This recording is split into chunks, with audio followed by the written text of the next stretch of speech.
Yo, what's going on, Amp? What's up, dog? Welcome in. It is Monday, August 28, 2023, and this is Snaps, one of your favorite or maybe even your favorite daily college football podcasts and show, and we have actual football to react to today. That's right. What a day, Aaron Murray.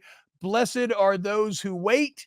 As we have week 0, some big names playing. We'll get into all of it. Our week 0 overreactions, of which I have many.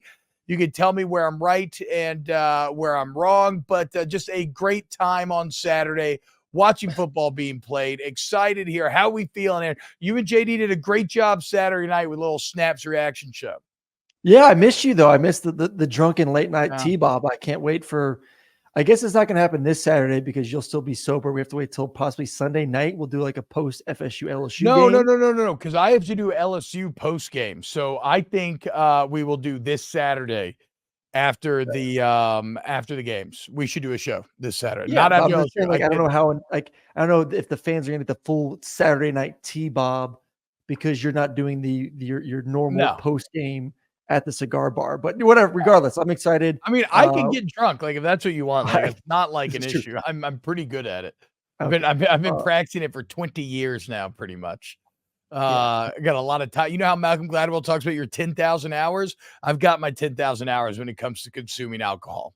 I'll just say that. Well, I'm excited to be back with you on Saturday night, but yes, it was fun. Fun show on Saturday. So if you missed that, JD Pickell and myself, I'm glad I watched the YouTube video before to make sure I pronounced his last name right because I thought it was like Picknell. It's Pickell. Huh. Well, very how nice. about you? Rolls off the tongue nicely. React to some of these week 0 overreactions. But before we get there, we'll start with the youtube.com /@ volume snaps comment of the day. The opening comment, Kevin Finnerty says, so this is what Aaron Murray is doing.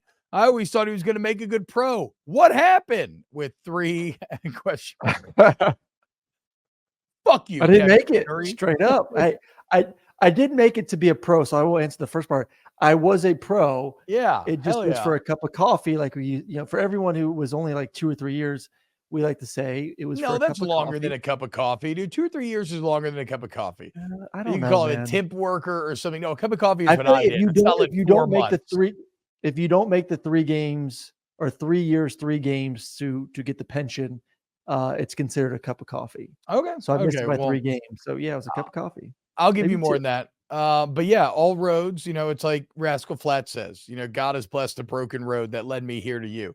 So any setbacks in your life had led you to where you are right now, which is hosting a show with all SEC coaches team, honorable mention utility offensive lineman T-Bob Hebert.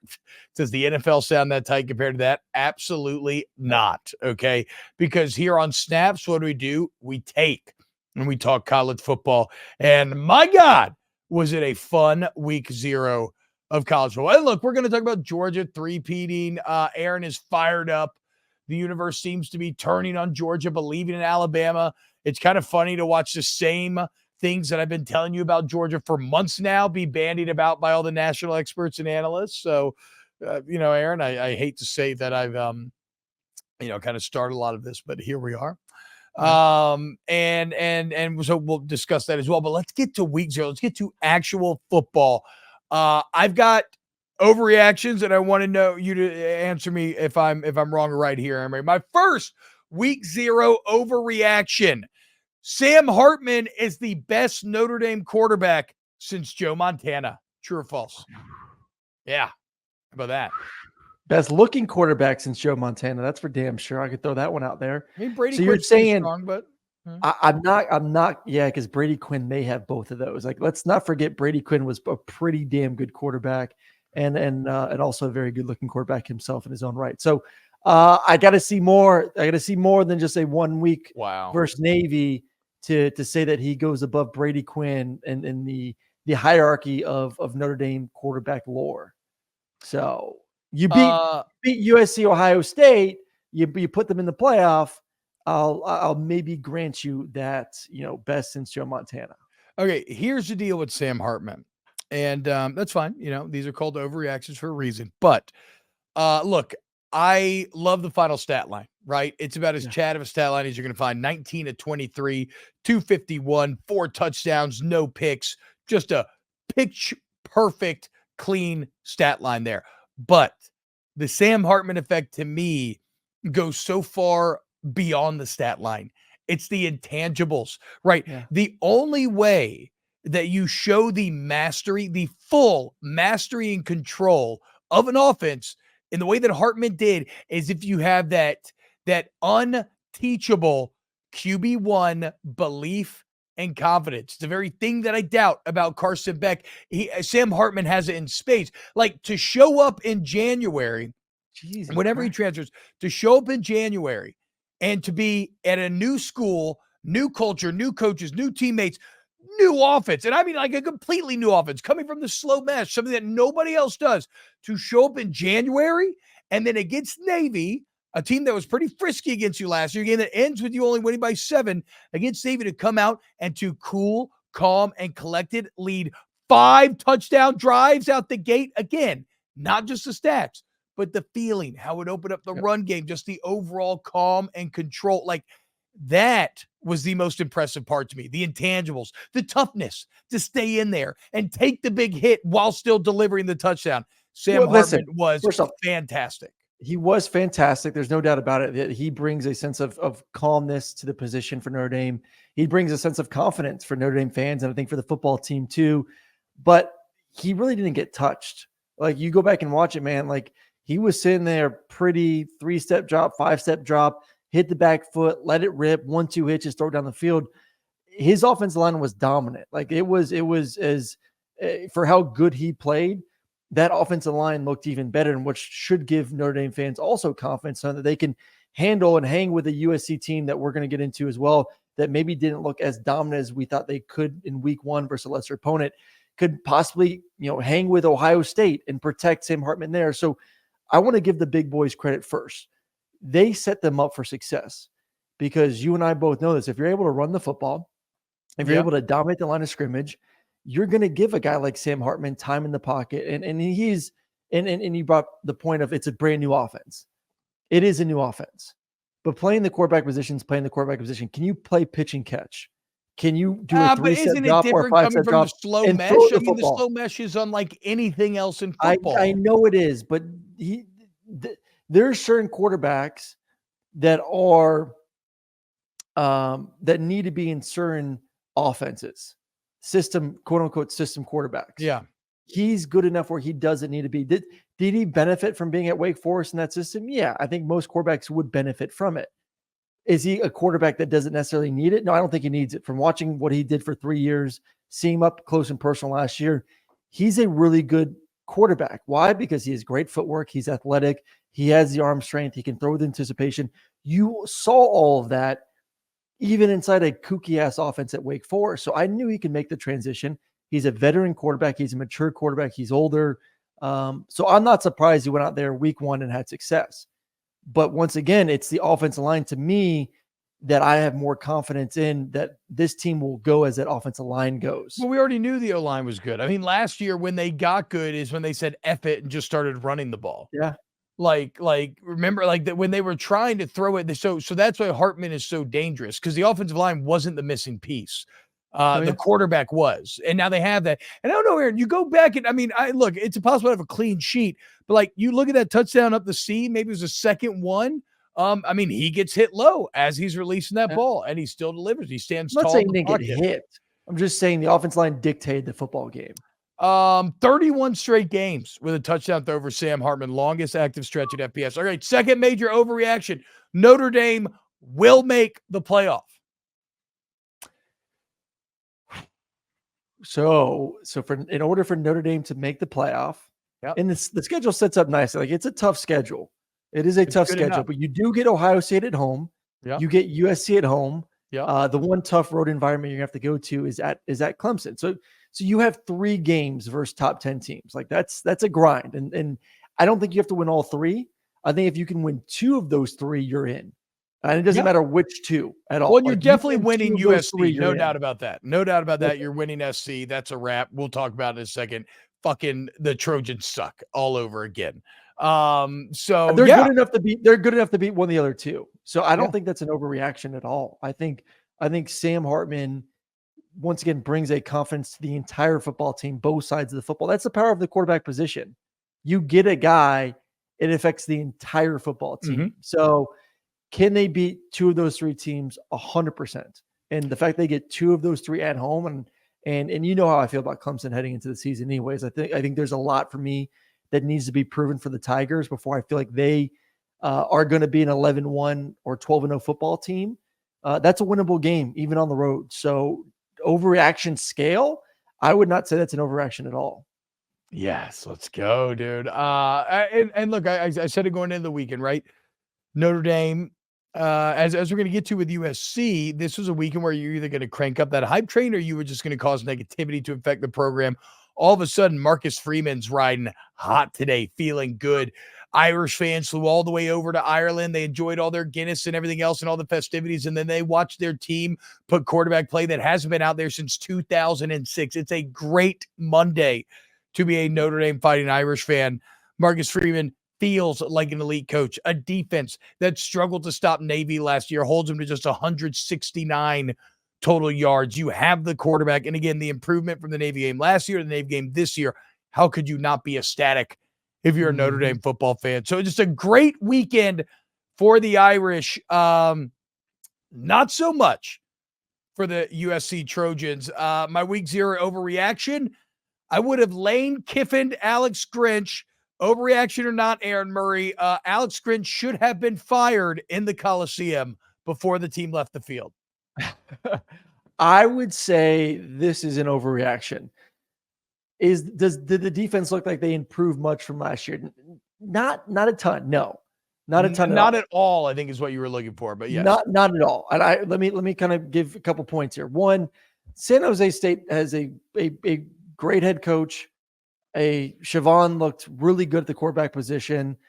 This wasn't a terrible team. This wasn't like you look at the SEC slate this weekend and some of the teams the SEC is playing, you're like, wow, like, come on. Like San Jose State is not to that level. So you were playing a little bit better. 7-5 last year. 7-5. Not in a Mountain West conference. Once again, you're not playing Middle Tennessee or some of these other teams that the SEC is playing. So I will say that wasn't a horrendous opponent. T-Bob was not a horrendous opponent. Second, look at the stat sheet. Played 22 guys on defense. I think they're still working the system. I think they're figuring out the pieces. Who's going to fit where? Who's going to play when? This was essentially a preseason game for USC where they never really thought they were going to feel threatened.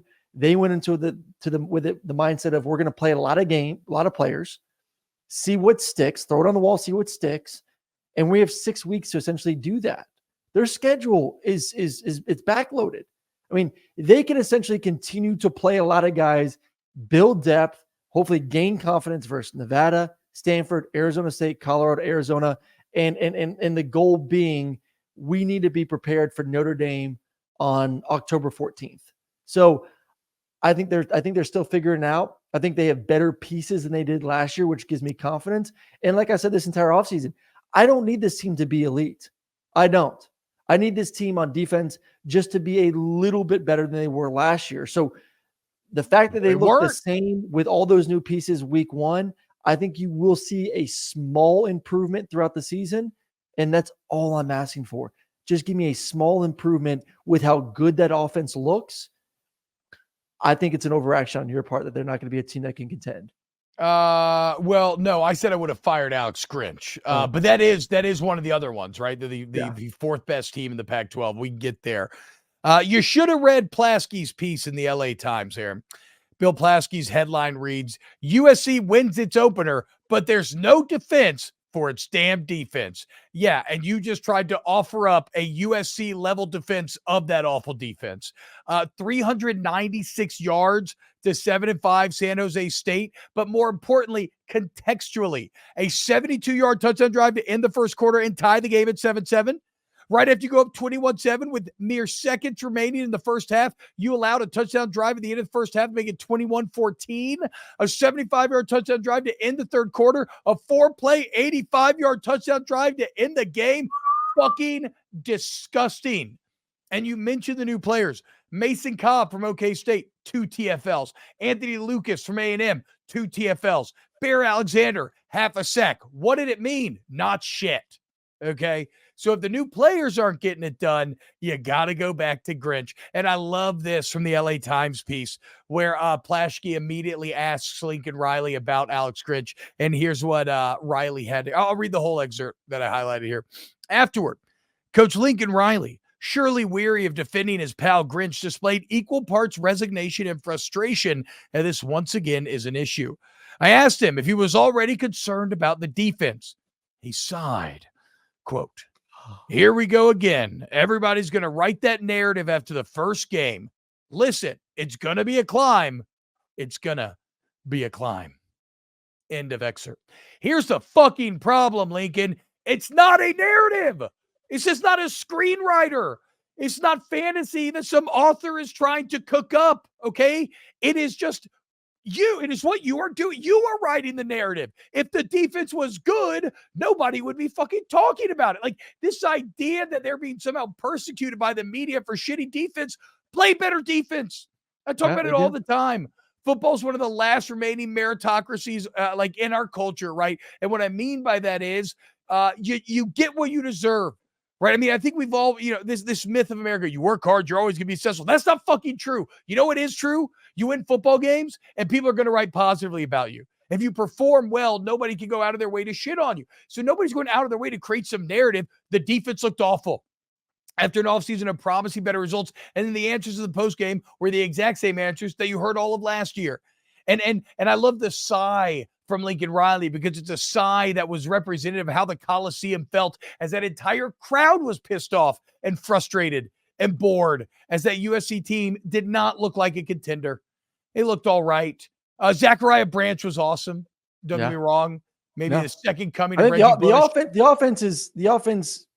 The offense has a chance to be better than they were last year. Caleb Williams looked like Caleb Williams of last year, and there's going to be moments this year where he looks even better. He's a third year in the system. He will be great. Marshawn Lloyd, I thought, looked really good running the football. The former South Carolina running back. That's a great addition. Taj Washington's going to be a stud. You said Zachariah Branch is an absolute stud at the running back or the receiver position as well. Like this offense will be able to score points with anyone in the country. Just not the problem. I am going to wait to pass judgment on this defense until that Notre Dame game. Like this is a slow build and a slow grind until October 14th. And that's it. Like if that is the moment of truth right there for me. It must be because they're not going to lose. I don't care how good or bad the defense looks in the next 5 weeks. They're going to win every single game. They will beat 6-0 as they get ready to go Notre Dame. 6-0. You have 6 weeks, including a bye, to figure it out on defense, Alex Grinch. And in that case, then yes, I'm with you. If they shit the bed and Sam Hartman throws 5 touchdowns and Notre Dame puts up 45 points, he ain't going to be back the next year. 6 weeks to figure it out. On top of how many years? On top of how many years? The construction of this defense seems to be operating at the same way. 6 more weeks. He's got this nut cutting time, T-Bob. It's nut cutting time right now. Alex Grinch, you had 6 weeks to figure out how to handle this defense, how to figure out your new personnel, how to get guys confidence, how to continue to tackle better. Shut the fuck up. Turnovers like you did last year. You spout another cliche at me in this run of cliches that you just hit me with. I'm going to keep coming. I'm going to be furious. I'm going to defend the petite Trojan boys until they fail me. Till they fail me. Look, they have not failed me. They're 1-0 right now. They have not. I feel burned. I feel burned. I've been defending them, and I feel burned, which maybe that's where some of my anger says. Like I said, we mentioned it last week, right? Hell hath no fury like a sports analyst scored. And I feel like I defended Grinch and the personnel transfers, and it just looked like the same old stinky pile of crap that USC fans were treated to last year. I will say this, my one out that I feel great about, I have told you throughout the offseason, my heart is with Washington, feeling better than ever about Washington and Oregon, okay? About anybody not – USC, overreaction, 4th best team in the Pac-12, okay? Who's the third? Utah. Washington, Oregon, Utah team. We'll get into this eventually this week. Utah team that's probably going to go 0-1 to start the season off. Why, you think they're going to lose to Florida? I do think they're going to lose to Florida. Oh, there's a take. I'm kind of sneaky I don't really think excited that's a big take. Cam Rising will not play this week. Oh, I just assumed that he was. I haven't looked into it yet. He's 7 weeks post ACL, or 7 months. There's I played no way in hell 4 months post ACL. Like, you can play. Yeah, you could absolutely play 7 months. You can play, not to the effect. I'm of saying you're which 100%, but you can fucking play, dude. You can play. Quarterbacks don't do shit anyway. You just stand there and throw the ball, like you said, pitch and catch, right? That's what you just said 5 minutes ago. Yeah, until you talked about, Sam Hartman did get hit a little bit low during that game with Notre Dame past weekend. And to be fair, Caleb Williams, I'm sorry that I just spent this whole time shitting on the USC defense, but I was someone who was a believer, and it just felt like being, like I was sold snake oil. But Caleb Williams remains awesome. The fumbled snap into 96-yard touchdown was not many people can just rocket it off the back foot without even like a good grip on the football like that. That was pretty dumb. It was the third down conversions on third and long situations, throwing seeds into the seam on 4 vertical plays. God. Who wins week 6 when USC goes to South Bend?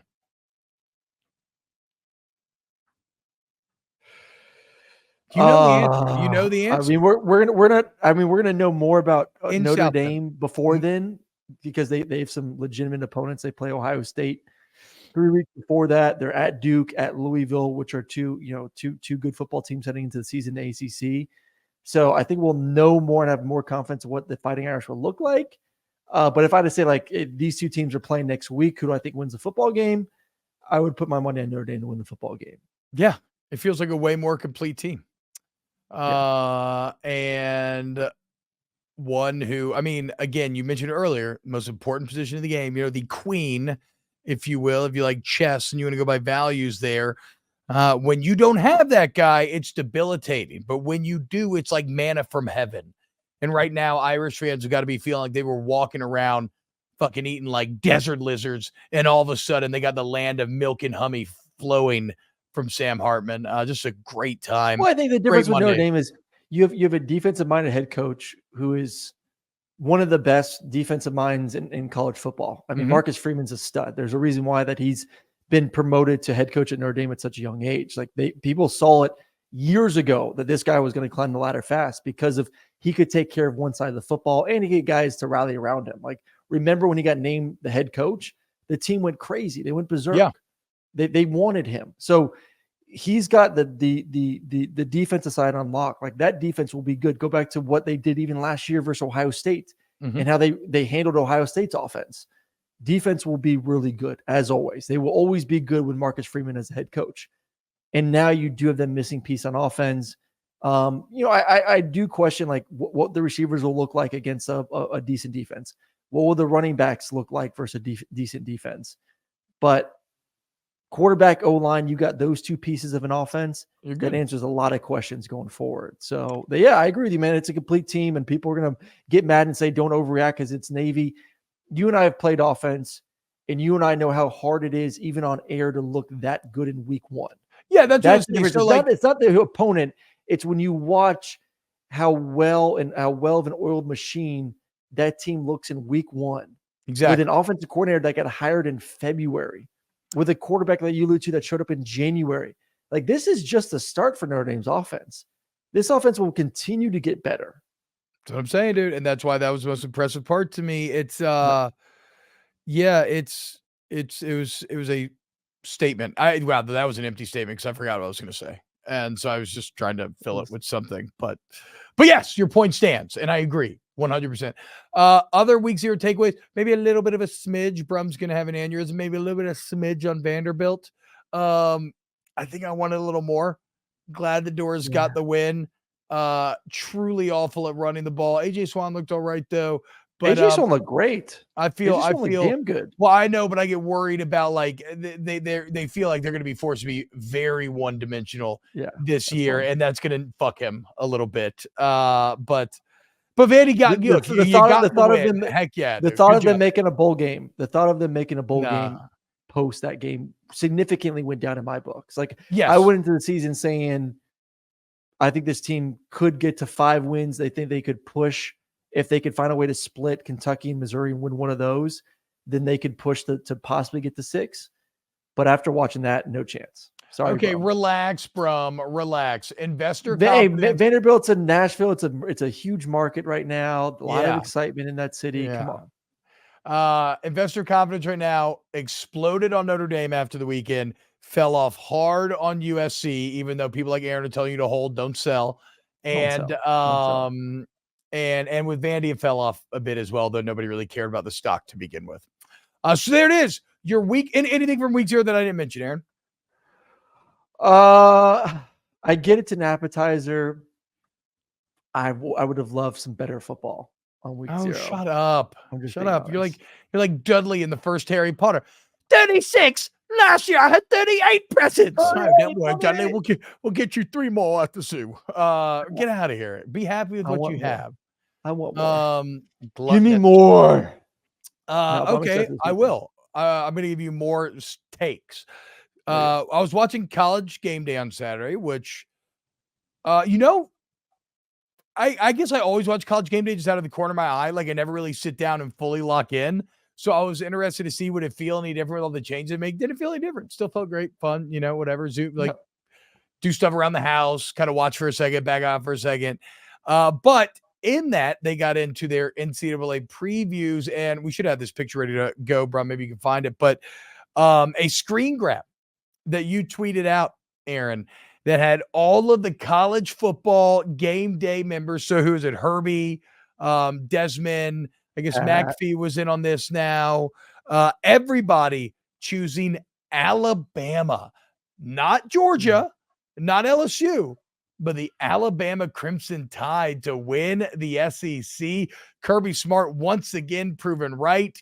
The doubters are everywhere. They think Georgia's going to be awful, but look at that. Dez, Pat, and Kirk all going with Alabama as the SEC champion. How does that make you feel? I'm sure Kirby loves it right now. I mean, this is all the ammunition he needs to continue to build some bulletin board material for his team. I don't get it. I really don't. I mean, are we trying to get into our whole is Alabama overrated? Are we getting to that right now? Are we ready for my overreaction? I'm glad that you just completely peeled off the emperor's clothes and let everybody see behind the curtains. Because yes, that's literally exactly what I was trying to set you up for. That's why I asked you, how does it make you feel? You brought it up. I brought up the picture. I thought we were really moving in this right direction. I think I'm still. How did you play quarterback? I'm just flabbergasted by the Aaron, do media you think Alabama's overrated going into the season? 3, 2, 1. Go. All right, you can edit this, Brumley. You're a magician with it all. Yeah, I'm giving myself an edit point for myself. Boom. I am dumbfounded by this entire thing of Alabama. And I went back and just wanted to make sure that I understood Alabama's roster heading into the season. So I went back, looked at last year's roster, looked at this year's roster, just kind of retook some notes of what they're missing from last year, a team that greatly underachieved. Well, this is what you're missing. The greatest quarterback in Alabama history, Bryce Young. You're missing Mr. Do-It-All, Jahmyr Gibbs at running back. Guy that was your best weapon. Running the football, catching out of the backfield, matchup, absolute nightmare. You lose him. Let's flip over to defense. You're losing your top 5 tacklers from the year before, 7 of your top 10 tacklers from the year before. Guys like Will Anderson, Brian Branch, who was maybe to me the biggest playmaker on that defense last year, Henry To'oTo'o, leader at the linebacking position, DeMarco Hems, Jordan Battle. Like, there is so much gone from a good team last year that underachieved, that we just think with 2 new coordinators, a shift in the identity of an offense, a still ongoing quarterback battle, that this team's somehow going to win a national championship. Hell yeah. I don't get it. Like, what am I missing? What am I missing? Nick Saban. This is a complete rebuilding year for Alabama.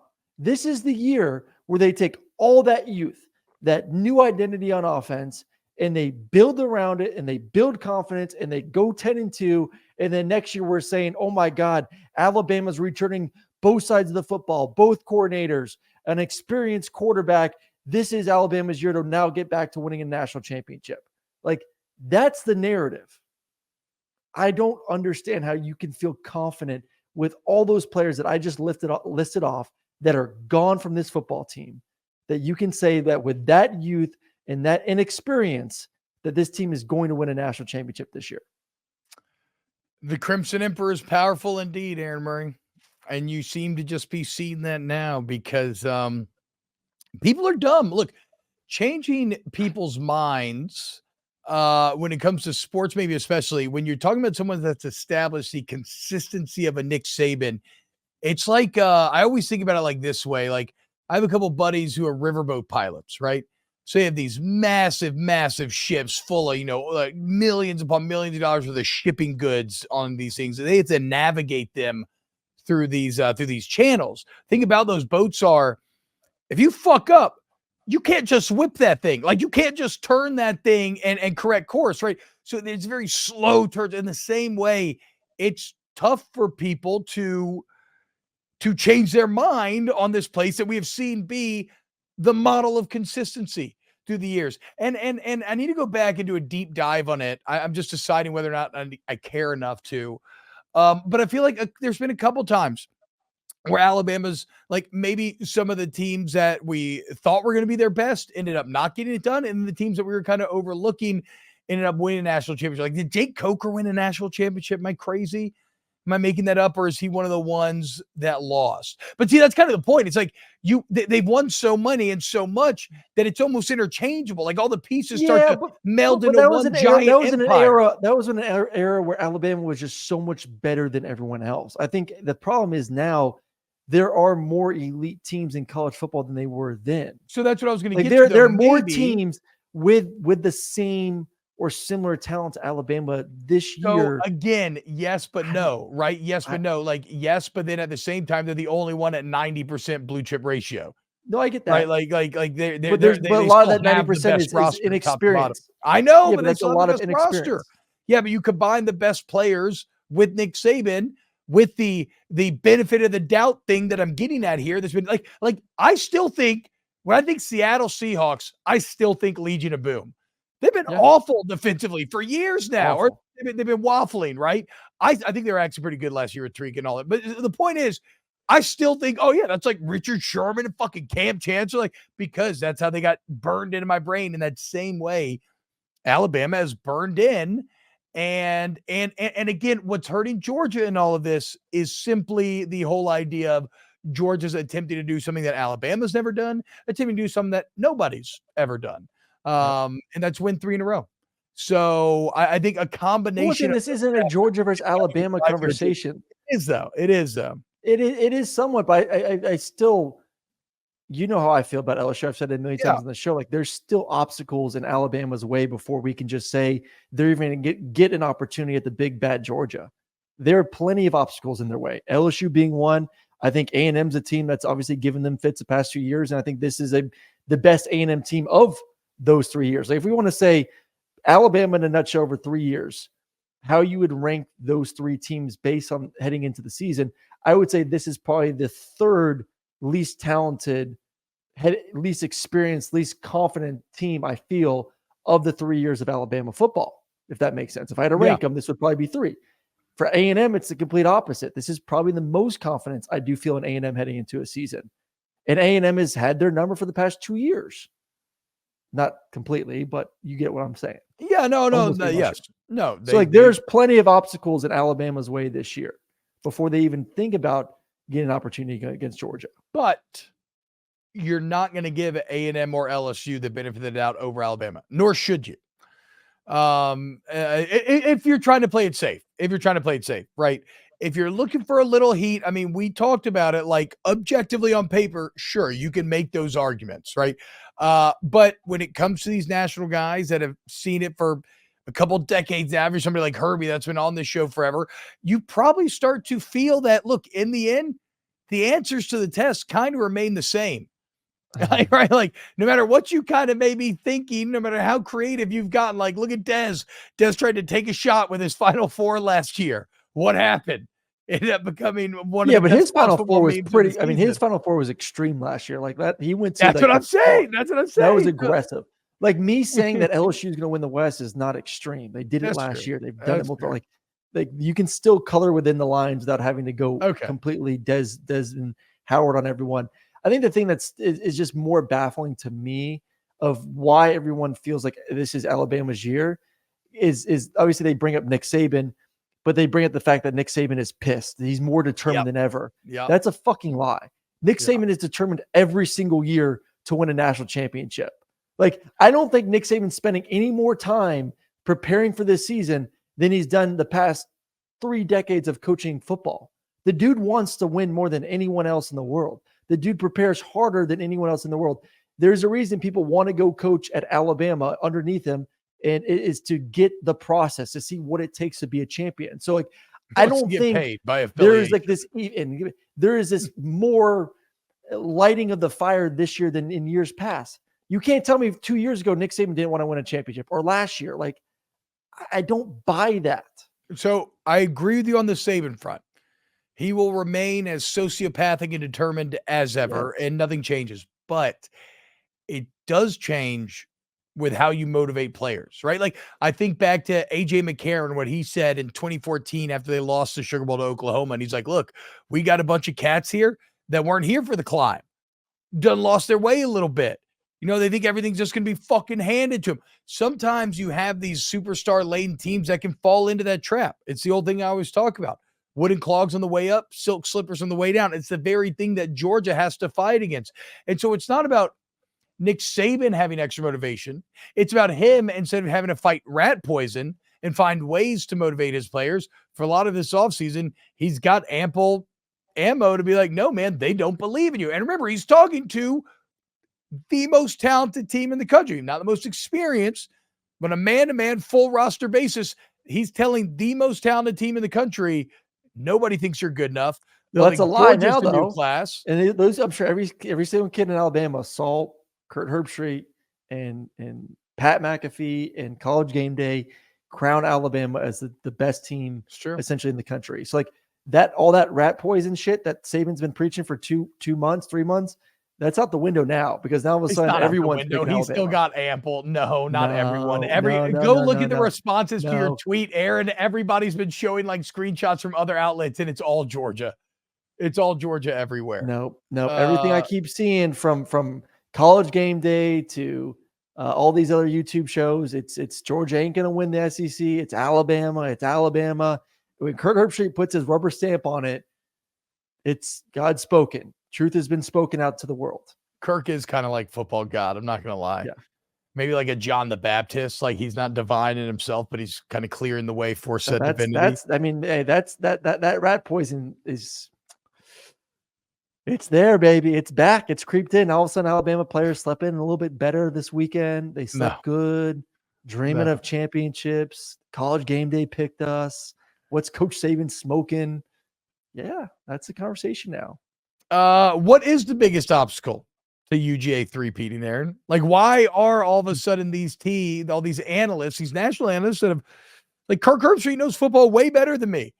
Yeah. Why is he now choosing Alabama over Georgia? What's the biggest obstacle? I think the narrative that you love to hit on, it's only been done once in 90 years the last time it happened. No, but it's never been done in the AP era. So we're going to say never, because it's never been done in the AP era. It's never been done in the AP era. There you go. So like, people are still like, if it's never been done before, obviously it just can't happen. So there's that narrative.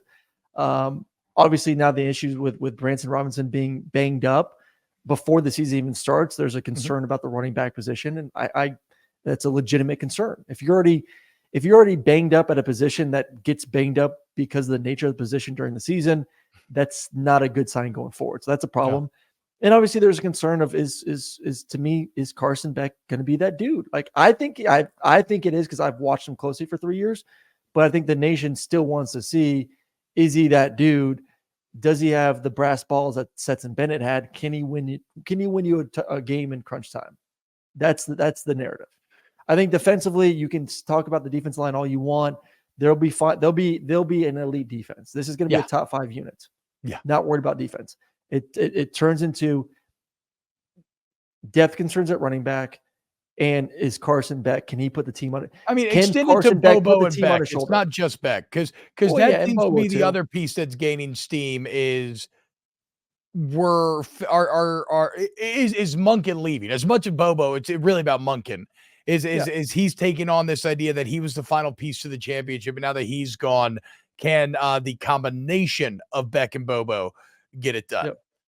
Well, I mean, I feel like we were kind of in on the ground floor on a lot of these Georgia attacks that I'm now seeing being bandied about. So I don't know. I feel like, look, we get a ton of stuff wrong, myself mainly. I mean, thought Brock Bowers was Carson Beck. So who are you picking? But every now and then, Has your mind changed at all of something right. SEC? Who's going to be in Atlanta? No, I'm going to be a coward, and I'm just going to say Georgia. I still think Georgia is probably good enough to get through the SEC. It's come playoff time that I'm not sure about. And I'm having a little crisis with LSU as we get here to the season. I don't believe in the secondary. I am too. I need the secondary to prove themselves. The Florida State game is going to tell you a lot. Now that Mason Smith, that doesn't feel good. I mean, appreciate LSU FSU here in week 1 because, as many have pointed out, it's not an original take. This is the last year that you'll actually have a opening game with this much on the line, because the loser will not make the playoff. I understand it's mathematically possible, but we've talked about the loser will not make it. That will not exist next year going forward. It can be a big game. It will narrow the margin of error, but it will not eliminate you in the same way that this game will. So no, with LSU, I just got to see it out of that secondary, man. And then as much benefit of the doubt as I'm giving Jaden and the receivers, you still got to see it. Like, I've seen Jordan Travis and how good and efficient he can be. Now, I've never seen him do it against the best teams, against ranked teams as much, but I just want to see it. So I'm having a little waffling of I'm with you, man. Like, with the Tigers here as we enter the year. I felt way better a week ago, obviously, before the entire. So what changed with you then? Mason Smith. Yeah.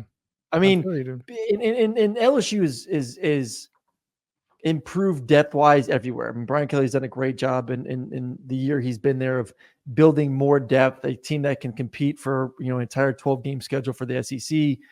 But you're still talking about a potential top 5, top 10 pick in the NFL draft.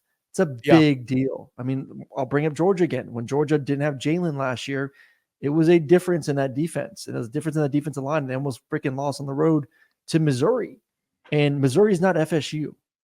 This isn't a team that a lot of people have favored to win the ACC. So if you can affect Jordan Travis, who's already a mobile quarterback, if you can affect him, if you can't get him off his spot consistently and make him feel like he's got to get the ball out now with those receivers against those DBs DBs, I do worry a little bit. And I think I said this the other night with JD.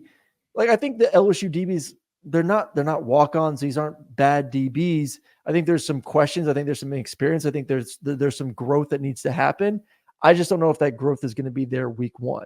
And the last thing I want to do is put those guys in a bind where they're having to cover those tall-ass receivers for Florida State for 5-6 seconds. So that is my concern. Like, I am legitimately concerned now without a top 5, top 10 pick on that defensive line in the first game of in a already going to be a tightly close contested game of what the outcome is going to look like now. Call my shot. 10 milli. I'm not sure if I think it's going to be average or peak, because I can't remember last year's LSU Florida State game did 7 million viewers. I think average, though I'd have to double check, make sure that wasn't peak. I think this one does 10. We'll see though. Hell yeah. It's going to be a ton of fun Sunday night, a nice little bow to week 1. I mean, how much fun was today? Football is here. We have actual games to break down. We're going to be bringing you all of it this entire football season right here on Snaps. If you want to help us out on YouTube, youtube.com/@volumesnaps, please sub, like the videos, help grow the show. Shout out JD Piquel for coming over from on 3 on Saturday and helping us out, filling in with Aaron there. Thank you, Aaron, for doing a show. Remember, you can just Google Snaps Podcast, Apple, Spotify, wherever, rate and review the show. All these things help. And a huge thank you to the Volume and Papa Colin for allowing us to do this, as well as our fearful or Fearless, excuse me, production team. Ryan Brumley, Chris Tran, Adam Gracia, Danny Cardenas. They are Pat Gunther, the absolute best. So day one of the football season in the books. Aaron, any thoughts on the way out here? It's finally here. The long way to wait. We had football, a little teaser this past weekend, but I do think there's enough good week one games. Obviously, T-Bob and I'll be breaking it down all week. So make sure you hit the subscribe button, the like button. This is our opportunity to keep growing, to build the show throughout the season. So excited to do it with everyone. My thoughts are this. First, I'm excited for the new episodes of Ahsoka. I really enjoyed Filoni's opener there. The NFL script commercial, a comedic subject material that I thought was completely bled dry of any humorous potential. The NFL's released official script commercials, and they're actually really funny and really good. And thirdly, I'm into Mark Ingram joining Big Noon Saturday. He's joining Fox's Big Noon Saturday. I guess Richie Bush isn't doing it anymore, but either way, shout out Mark Ingram. I'm looking forward to that. Little SEC guy, right? On the Big Ten. Well, weird, as we prepare for the conference wars, the best of the UBA conference. I'm intrigued to see. So that'll do it for today's show. Again, you already know what to do. We love you. Thank you so much for listening, and we will see you tomorrow with a brand new episode of Snaps. Shout out Amp.